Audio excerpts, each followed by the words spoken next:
We have to make an intention today that we are going to be utilizing the rest of this beautiful month in a way that when we come out of it, we would have gained tremendously and we would have earned the forgiveness of Allah subhanahu wa ta'ala. And I'm sure we already can feel the goodness of this month of Ramadan.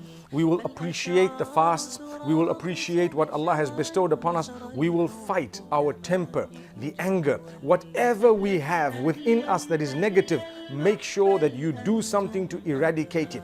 Eradicate the negatives. Shaitan, sometimes, as we do know, he's been tied, but he attacks us in a way that we don't understand, because we see so many people getting angry, we see so many people getting upset and doing all sorts of evil things in the month of Ramadan. Let's be careful. Let's hold back. Let's develop ourselves. And the favor of Allah subhanahu wa ta'ala is already bestowed upon us. Let's make the most of it.